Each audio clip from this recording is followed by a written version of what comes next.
ஸ்ரீ குருப்யோ நமஹ.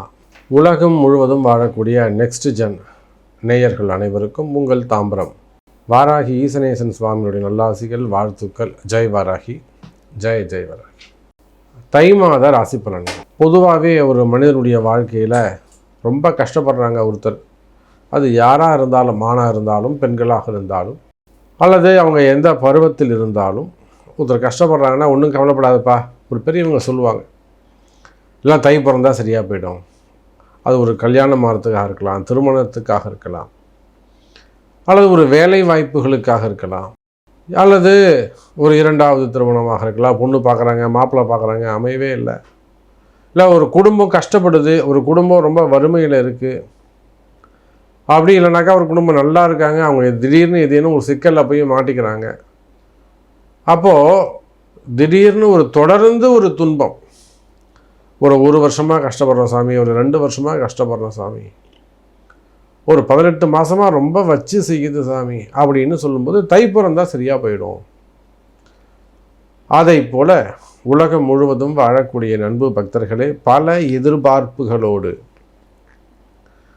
பெரிய பெரிய கனவுகளோடு, நீண்ட நீண்ட ஆசைகளோடு இந்த புது வருஷம் பிறந்து, இந்த புது வருஷத்தில் முதல் மாதம் தை மாதம்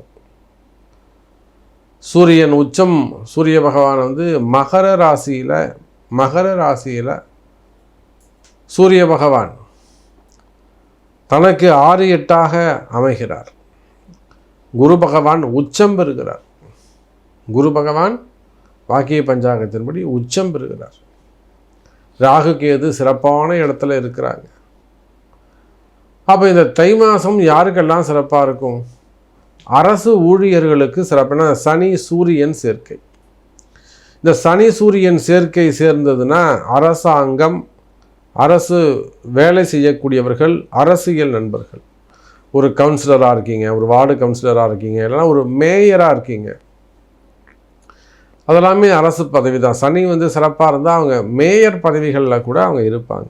நமக்கு தெரிஞ்சு கூட நம்ம இடத்துல மேயர் ஆகிறதுக்கு முன்பாக ஒரு 5 வருஷத்துக்கு முன்னாடி நம்மகிட்ட கனெக்ஷனில் வந்தவங்க தான், ஜாதகம் பார்த்தவங்க தான், வழி காமிச்சோம். அவங்க அதுக்கப்புறம் நல்லா மேயர் ஆகிட்டாங்க.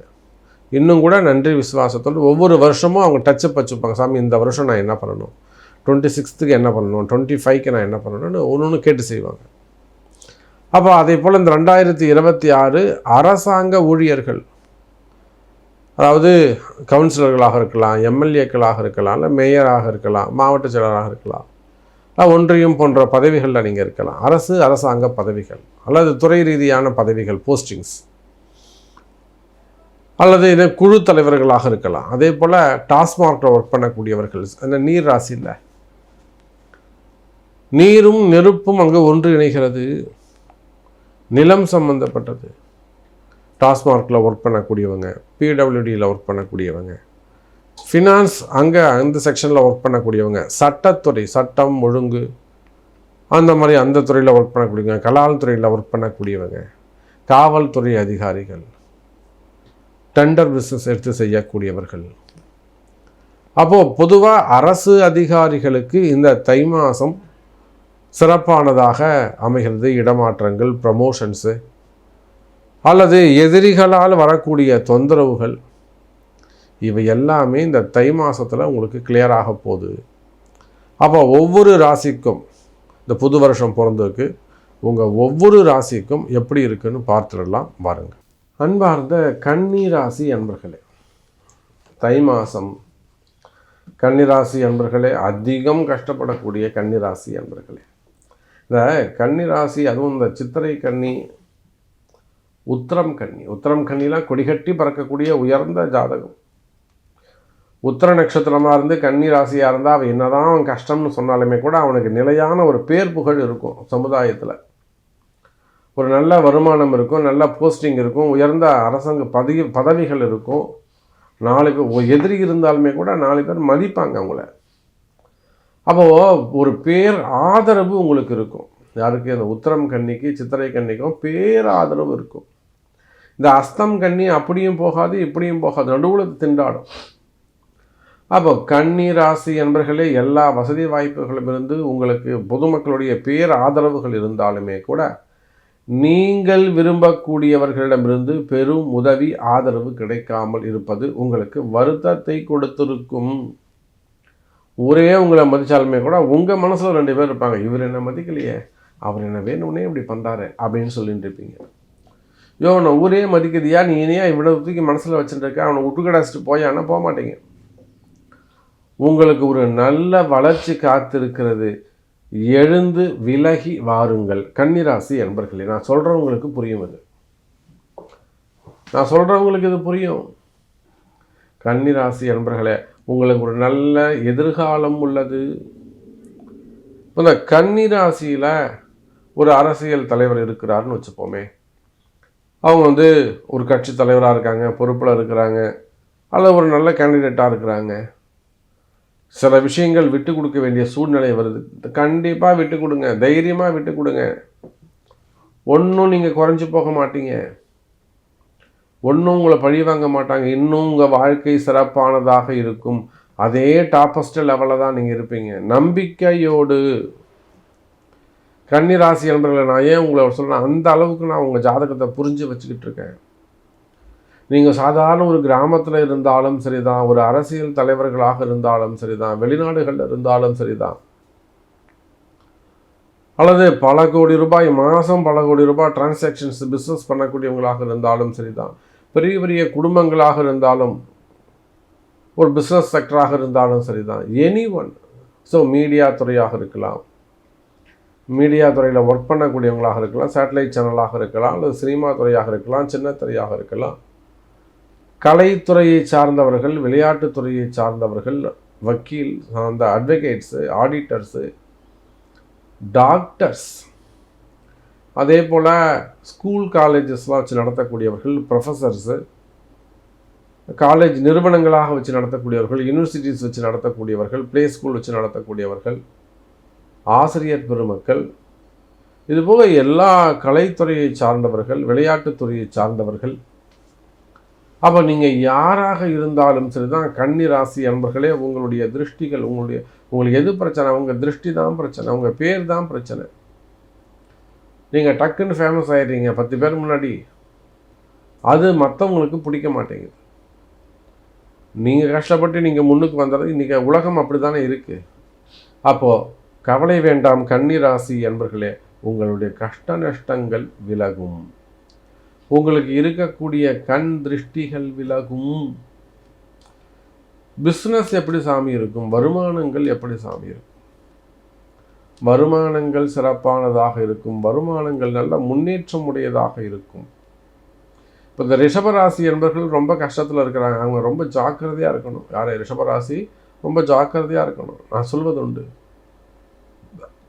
அதை போல கன்னிராசி அன்பர்களே, நீங்களும் சற்று கவனம் தேவை.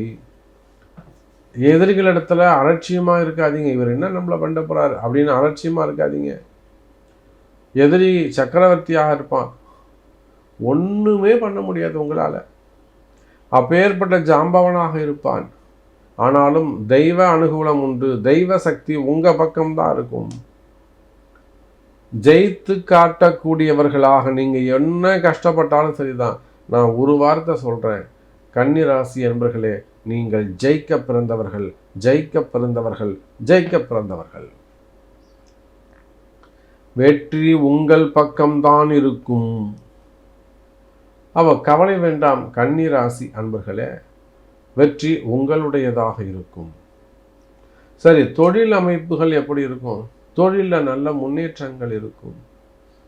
தொழில் ரீதியாக ஏதேனும் கடன் சுமைகள், கடன் பிரச்சனைகள், அல்லது செக்கு பவுன்ஸ் ஆனதோ, அல்லது வேறு ஏதேனும் வம்பு வழக்குகள், அல்லது ஜாபோ பிஸ்னஸோ, ஏதேனும் எதிரிகளுடைய தொந்தரவுகள், மறைமுகமான பிரச்சனைகள், செய்வினை கோளாறுகள், இடதோஷங்கள், பூமி தோஷ பிரச்சனைகள், வாஸ்து பிரச்சனைகள், இதனால் வரக்கூடிய கஷ்ட நஷ்டங்கள் இருக்குமே. ஆனால் அவையெல்லாம் ஒரு முறை நம்ம அந்த ஜாதகம் பார்த்து நம்ம அந்த கேள்வி கேட்கக்கூடிய கேள்விக்கெல்லாம் நீங்கள் பதில் சொல்வீர்களே. ஆனால் அந்த கஷ்டம்லாம் அந்த தை மாதமே முடிஞ்சிடும். அப்போ அதற்குரிய பரிகாரங்களை செஞ்சுட்டு நீங்கள் நிம்மதியாக நல்லபடியாக இருந்துட்டு போகலாம்.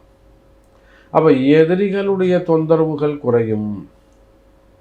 வாழ்க்கையில் நல்ல முன்னேற்றம் இருக்கும், வேலை வாய்ப்புகள் சிறப்பானதாக இருக்கும், வேலையில் நல்ல முன்னேற்றங்கள் இருக்கும். எனக்கு வருமானமே இல்லை சாமி, வேலையே இல்லை சாமி.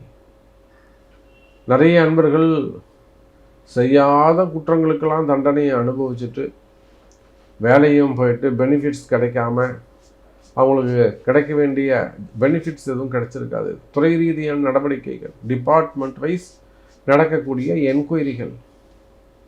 அப்போ வேலையில் தொழிலில் உங்களுக்கு இருக்கக்கூடிய கஷ்ட நஷ்டங்கள் விலகும். அல்லது ஒரு முக்கியமான வம்பு வழக்கு சாமி எனக்கு இருக்காங்க, இந்த எப்படியாவது என்னை இருந்து காப்பாற்றுங்க அப்படின்னு சொல்வீர்களே, ஆனால் அந்த மாதிரியான கடுமையான கஷ்டங்களும் விலகும்.